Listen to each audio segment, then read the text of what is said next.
Then like. Check the weather in Commerce City as I was driving. And as I was looking at that. It's flat. I didn't recognize what we knew. Oh, yeah. So I apologize for not. It's good. No, it's good to see you. How are you doing? Okay. I'm gearing well and she's going to. We're gonna do it in February. Yeah, God willing. We're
today as we bring Kenny Knaster to his eternal home. I feel like Kenny probably would have some sort of witty joke to make about the fact that it's raining on us today, but I won't try to make it up because he would have done better. My car was in the shop earlier this week, and I thought that what would also be fitting is if I rolled in on a fancy old school car because he would have truly appreciated that as a car guy. There we go. Norm would know what he would have especially appreciated, but we can just imagine that perhaps Kenny is rolling in the best kind of car onto heaven in his own way. We're going to continue with Psalm 23.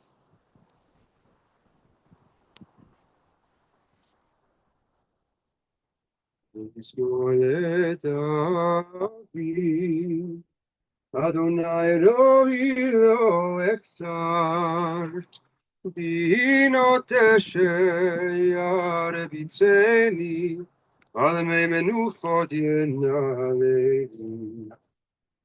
Nafshi yeshover, nafshi yeshover, yanecheni b'magalei tzedek, למען שמו. עם כי אלך וגיא צלמוות, לא יירא רע, כי אתה עמדי. שיבתך ומשענתך, שיבתך ומשענתך, המה ינחמוני. תערוך לפני שולחן, תערוך לפני שולחן, תערוך לפני שולחן. נגד צורריי, ישנת בשמן ראשי, ישנת בשמן ראשי, ישנת בשמן ראשי, עושי רוויה. אך טוב, אך טוב החסד, ירדפוני כל ימי חיי,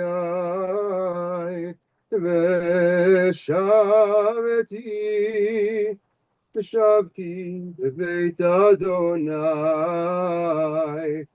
ושבתי בבית אדוני לאורך ימים.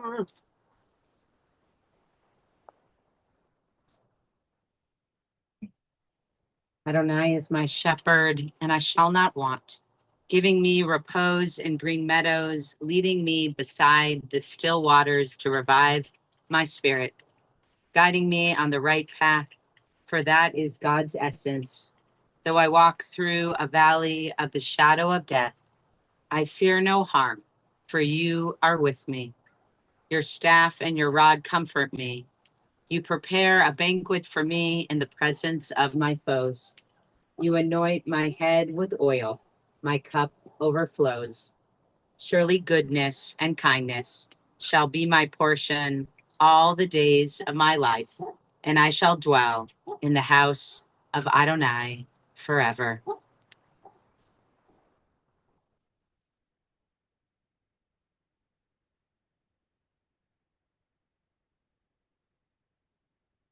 Our sage Hillel once said, Chavi mitalmidav shel acharon ohev shalom verodef shalom, ohev et habriot umekarvan l'Torah. Be the disciples of Aaron, loving peace and pursuing peace, loving people, and drawing them close to Torah. Perkei Avot 1:3-1:8. For our patriarch, Aaron was a person who took the time to connect and value each person, mediating between parties and bringing peace to families navigating their windy journey through the wilderness of life. Kenneth Knaster was a modern day Aaron on this planet, and one whom will be missed by all who knew him, for he made everyone around him feel truly seen. As Scott reflected, that was his brother's superpower. And I might add, his legacy to all of us. And what an important legacy at that. Kenny was born March 16th, 1952, to parents David and Shirley Knaster at Rose Hospital, one of the original Rose babies. He grew up on the west side of Denver, attended Colfax Elementary School, and had a bar mitzvah at the Old Alliance on Stewart Street. His father, David, owned the club Shamrock Bar at 54 South Broadway. Kenny was a jokester growing up, but also a family man, close with his cousin Carol and other cousins who grew up around him on the west side. He would maintain his charming sense of humor and charisma throughout his life as a source of connection with others. Kenny's family eventually moved east, and he attended Hill Junior High School and later George Washington High School. His brother Scott was born 8.5 years after Kenny and looked up to his older brother, the drummer, car enthusiast, and animal lover.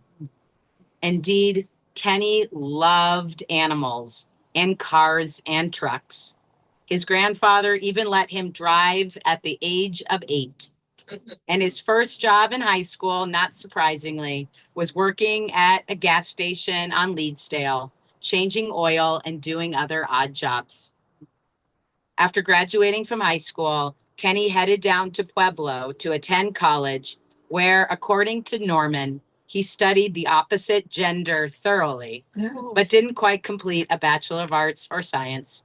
Nevertheless, Kenny was handy and had many interests and talents. He worked in bill collection and freelance photography for a while back in Denver before his interest in computers drew him out to California, where he lived with Scott and began working for Apple and other software companies in the late 80s. Kenny enjoyed being a part of the tech world and startup culture for many years in Northern California before returning to Denver in 2009. Back in Colorado, he met Norman Chandler and Vivian Singer at a grief group while he was working through the loss of both his parents. He and Norman became roommates and close friends. Kenny enjoyed attending Jewish holidays with the Singer Chandler family and always had a strong spiritual connection to Judaism. He was the kind of guy who would purchase a Yizkor listing for every close and distant relative who had passed to remember and honor them. The kind of guy you loved having around the Seder table, even if he didn't eat much. The kind of person who could tell you something about everyone and everything. The kind of individual who would greet everyone with a smile, some salient words of advice, or an interesting factoid. For like our patriarch Aaron, Kenny truly loved people, and people loved Kenny. He had hundreds of friends and loved his family.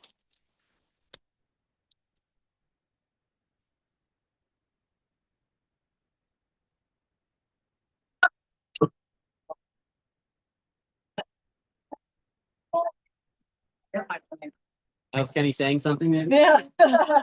You know, that we don't like what you're- wind is ruach, which also means spirit. So, you know, I think there's something to Yeah. that he had a spirit.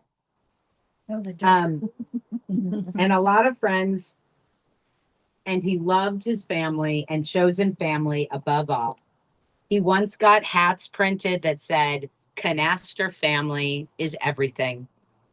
Over the years, Kenny's health had its ups and downs, and eventually, this past week, his body reached its limit.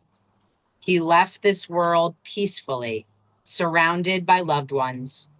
As I visited him at Rose Hospital in his final hours on Monday night, I appreciated how his story had come full circle. To breathe his very first breath at Rose and his final one is a beautiful thing in and of itself, but all the more so to have lived such a life of love, kindness, and dignity in between is the most beautiful thing of all. May Kenny's memory, kindness, charm, and humor be a source of eternal blessing to his family and to all who loved him. May he now truly rest in peace. I can't help but imagine him reunited with his parents and little Bucket, the dog, on his lap. May God bring comfort to those who mourn, and let us say, Amen.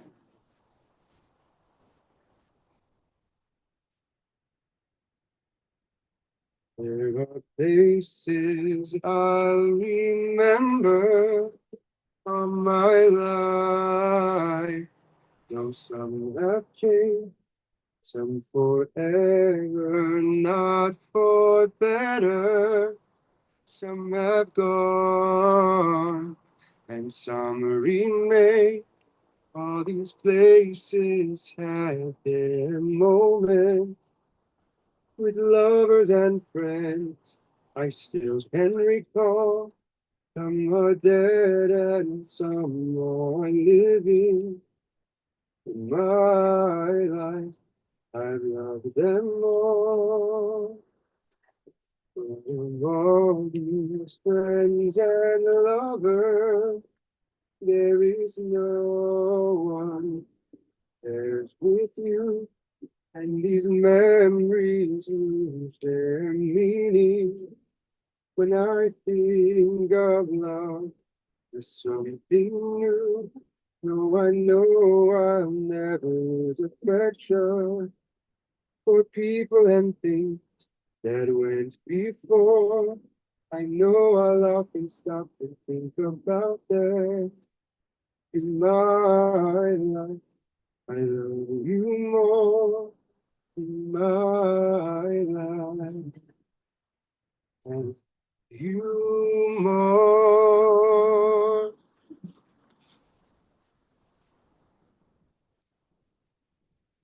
We now welcome up Kenny's brother Scott to share some words of memory and reflection of his brother.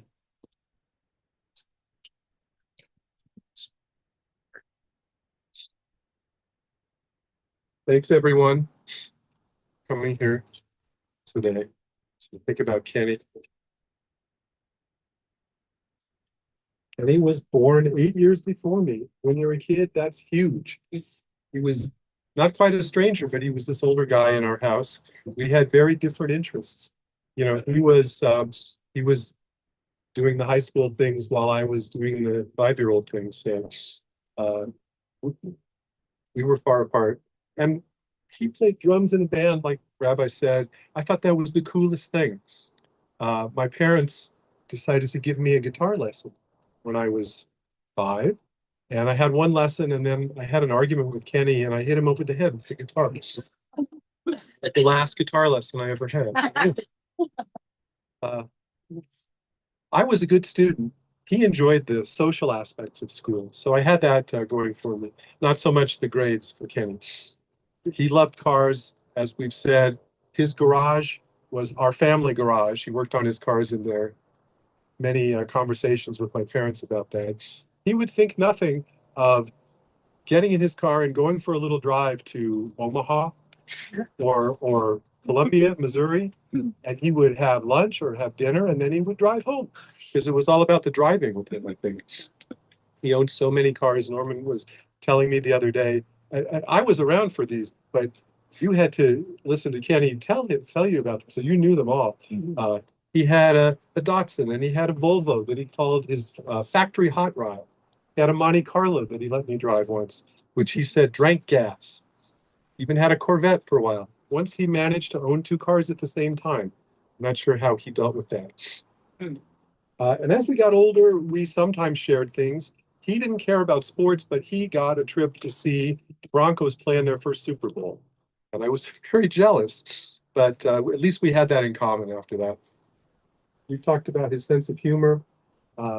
There's a well-known story in our family that one day the phone rang, Kenny answered the phone, and it was one of my mom's friends. Kenny said, or the friend said to Kenny, "Are you the smart one?" She wasn't sure which child had answered. And Kenny didn't miss a beat. He said, "No, I'm the dumb one." We talked about that for the rest of his life. Kenny loved music, as we've said. He taught me to love music too.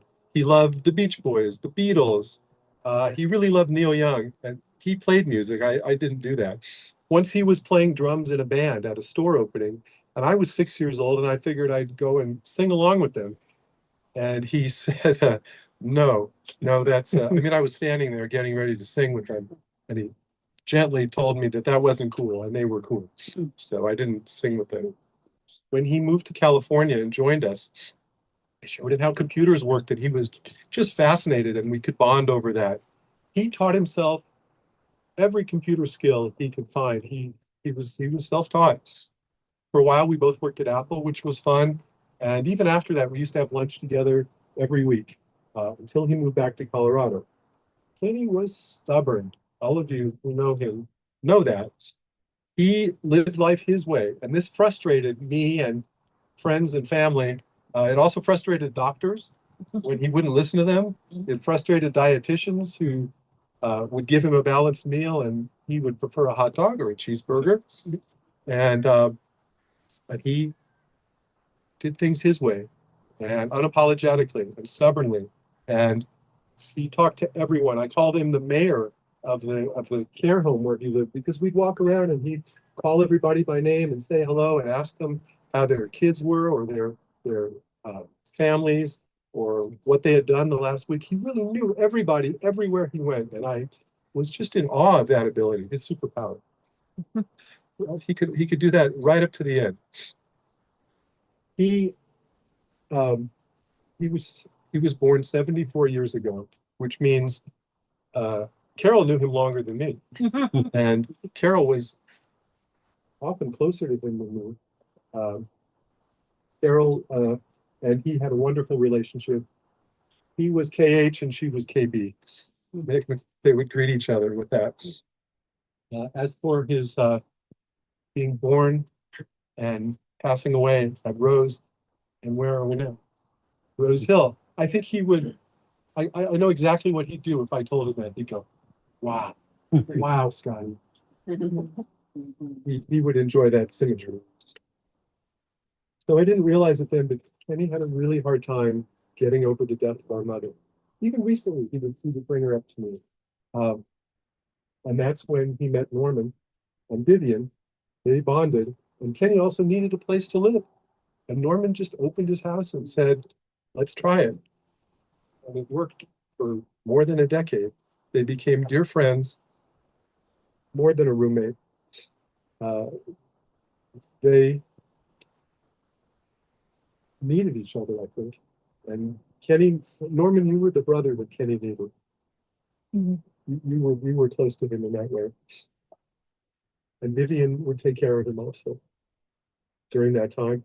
Kenny, I was talking about our cousin Carol. I think you truly loved each other, and especially these last few months when he's been in the care home.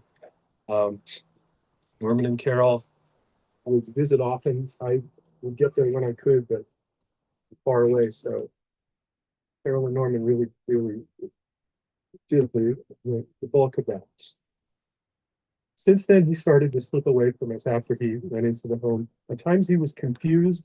He wasn't sure where he was sometimes. And then a minute later, he'd tell a story about fixing a car in 1962 in great detail, accurate detail, perfectly, or something that happened in school in 1969.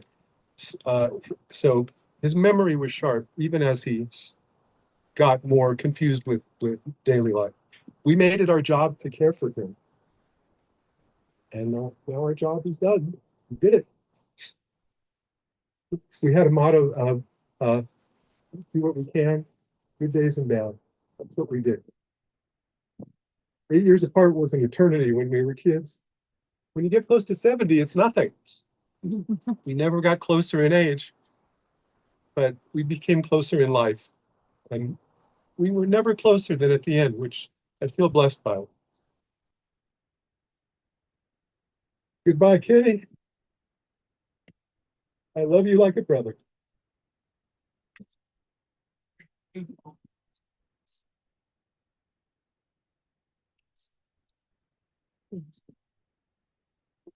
now welcome up Norman Chandler, Kenny's close friend and roommate.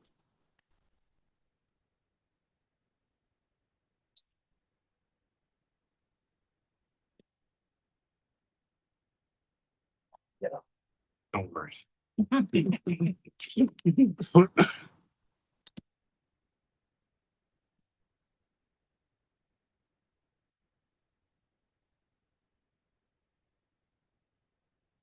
Kenny claims that he knew me from when we were kids.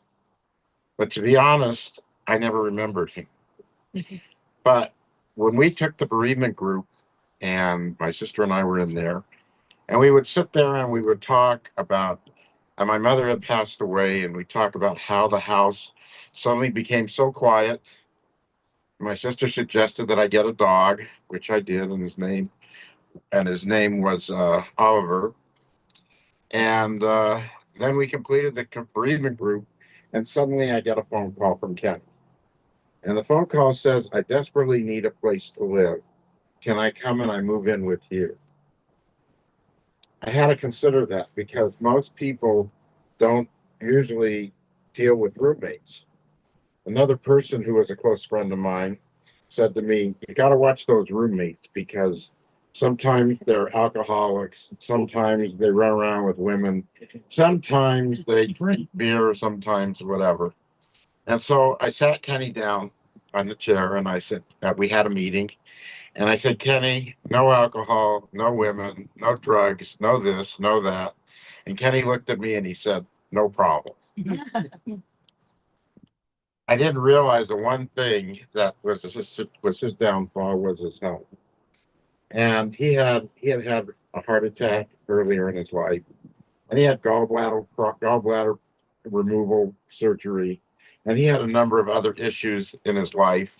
And he had another issue, which was his teeth, that we tried to encourage him as best we could, to go and have them dealt with. And he constantly refused. And but so we worked around it. When I'd make dinner, I'd make something soft, spaghetti and meatballs, or Salisbury steak or something, and we would get together. We'd eat our dinner together. We shared a lot of common interests. He liked cars and I like cars. Of course, I didn't know as much about cars as he did, but we would go to the car show that happens once a month in Golden, and we take our lawn chairs and we sit down on the sidewalk and we under a tree and we watch the cars go by. And he would tell me every single thing about every single car.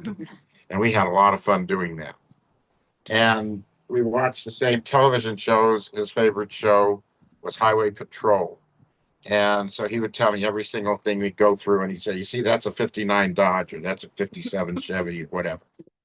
And we kind of respected each other, and we enjoyed each other's company, and that's how it worked out. Suddenly, he started to have cognitive problems, and I felt that he needed more help, and so the decision was made to move him over to Berkeley. And he never complained about Berkeley. I mean, he never said that it was a terrible place or that he wanted out or why did you put him there or anything. He would just live there and he would do his thing there, and he was very good. And then when last we saw him, he was coughing a lot, and we went to the staff of Berkeley and we told him he needs immediate medical attention, and they didn't pay any attention to him. And then the next thing I heard was Scotty, who said that he had been taken to Rose. I miss Kenny very much, and he was a wonderful person, and he was a wonderful roommate, and an honest person, and a loyal person, and a person that you could depend on, and I'll miss him very much. Thanks. Thank you, Norm. Now, I'll up the hand singer to share a few memories of Kenny.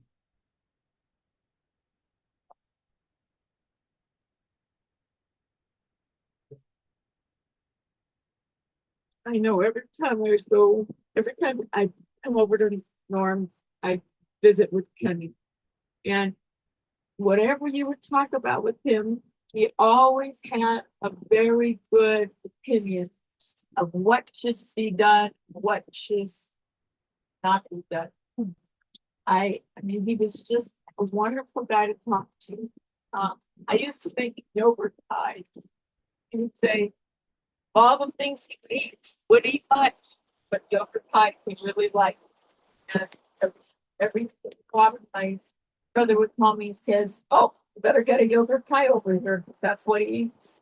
And you know, he came to my house a lot for the holidays, and he, you know, was there for, you know, when I'd say, "Can you go over and feed the dogs? I'm, you know, not going to be home early enough." He would say, "Oh yes, I go over and feed the dogs." So Kenny was a wonderful guy. Gonna miss him.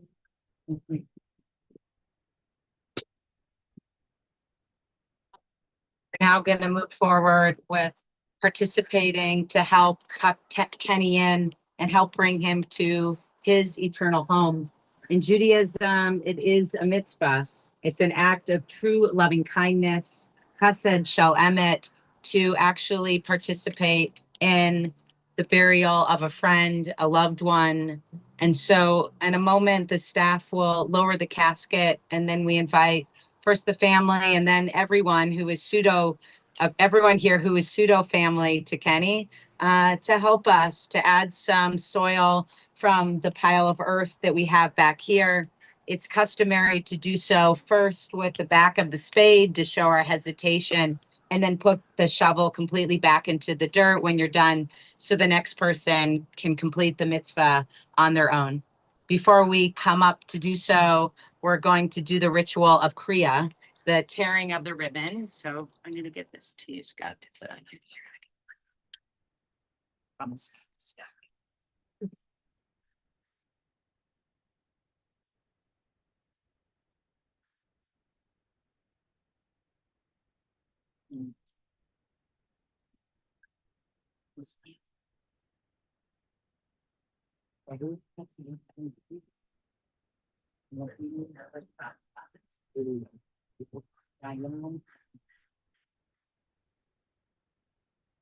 Yes, you have nine.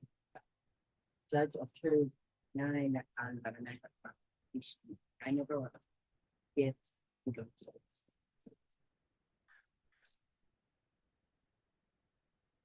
One quick word about this first song during burial. When I heard that Kenny loved the Beach Boys, I wanted to tuck him in with something sweet from the Beach Boys.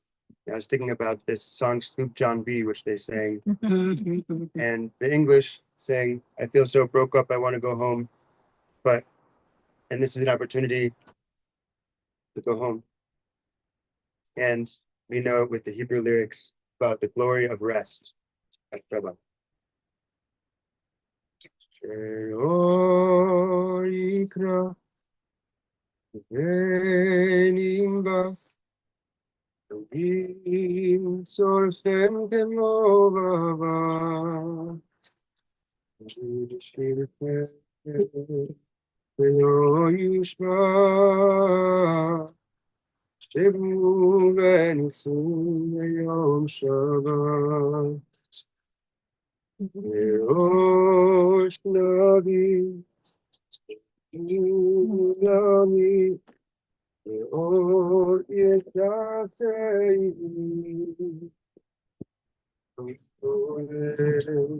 friends to forward.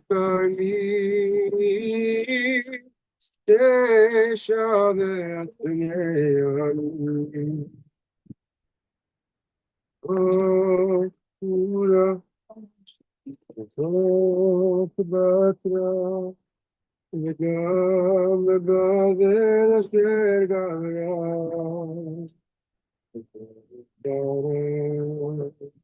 ויעקב לה,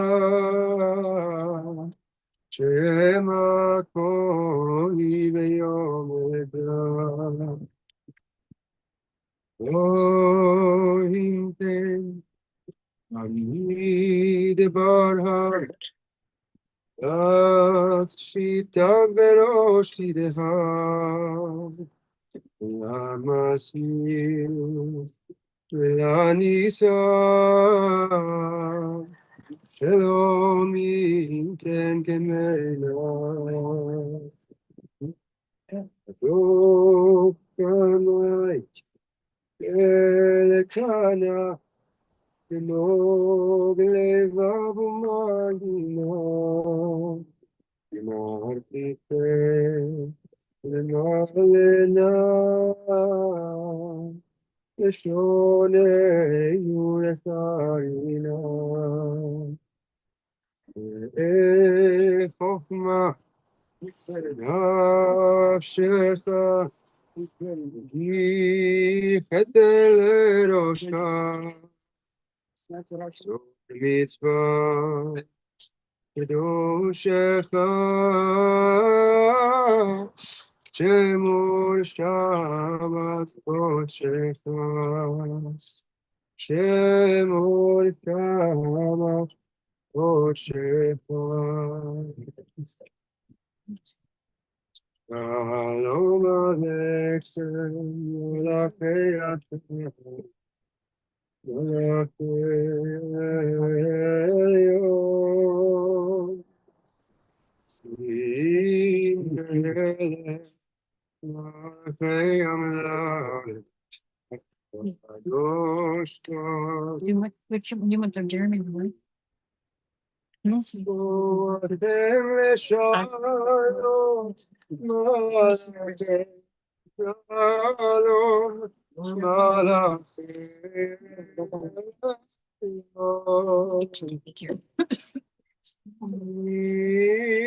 מלך מלאכי המלאכים הקדוש ברוך הוא. ברכוני לכלום מלאכי התורה מלאכי אלוהים.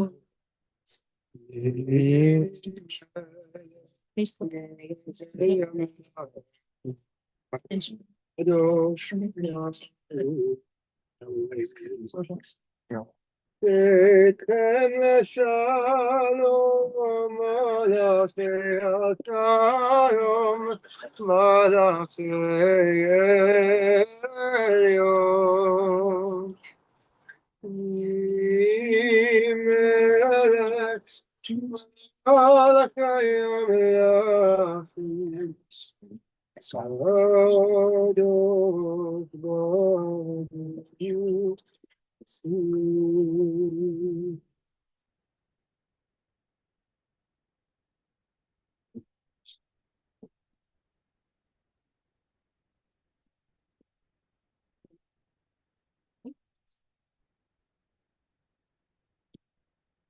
We're now gonna move forward with the mourner's cottage as we move forward into this next stage of memory and mourning for the loss of Kenny's life, but also bringing his values, his humor. Every time we see an old car or a cute dog, being able to just appreciate all those moments or eat a good hot dog, to appreciate all those moments. You wanna go ahead and stand up?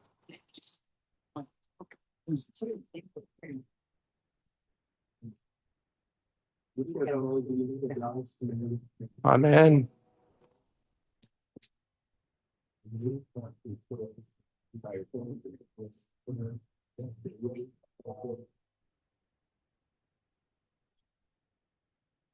Amen. Yehi Shmei Rabba Barach Le'olam Lamei Amaya.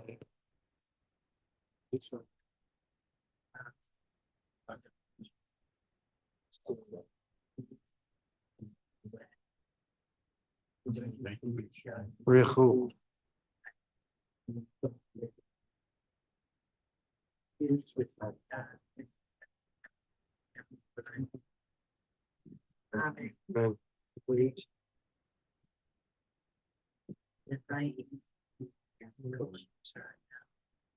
Amen. Amen.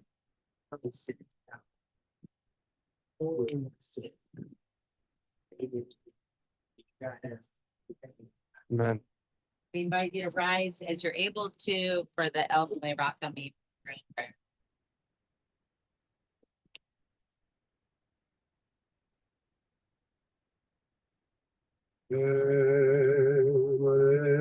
רחמים, שוכן במרומים.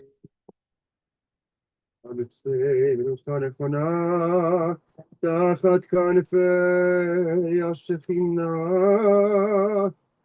במעלות קדושים וטהורים, כזוהר הרקיע מזהיר, ונשמת יחיאל משה בן דוד וחיה, שהלך לעולמו. בגן עדן תהי מנוחתו, על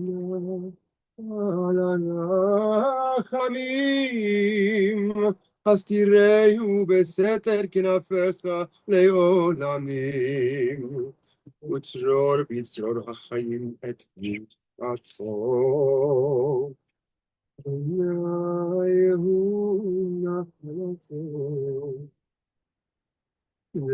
וינוח בשלום על משכבו, ונאמר אמן. El Malay Rachamim, exalted, compassionate God, grant infinite rest in your sheltering presence among the holy and the pure to the soul of Kenny Knaster, who has gone to his eternal home. Merciful One, we ask that our loved one find perfect peace in your eternal embrace. May his soul be bound up in the bond of life. May he rest in peace. And let us say, Amen.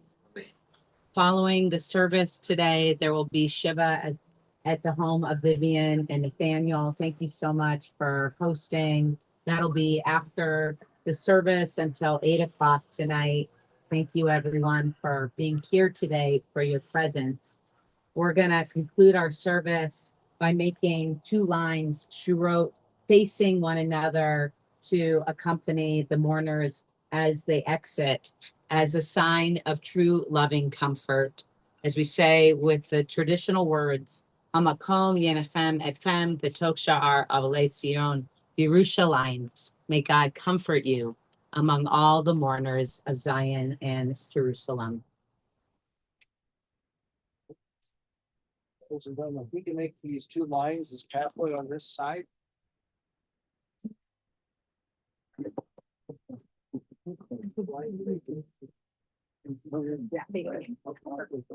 Yeah, we can come over here. We can stand it. Take that.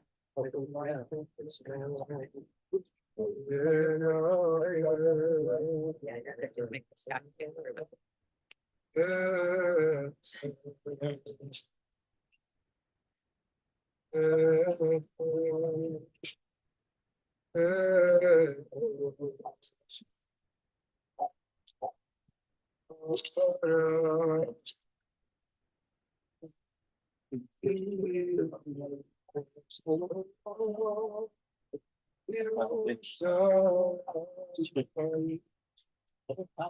Thank you, everyone. That concludes our survey. Thank you for being here today. It means a lot.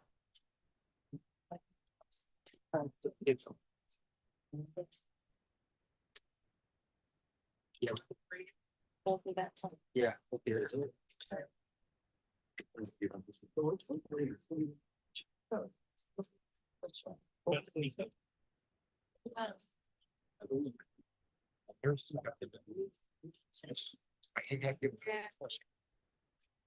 What's his name? Yeah. People contact. In my life. Yeah.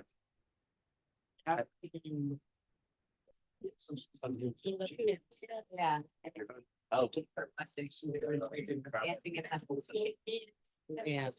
Yes.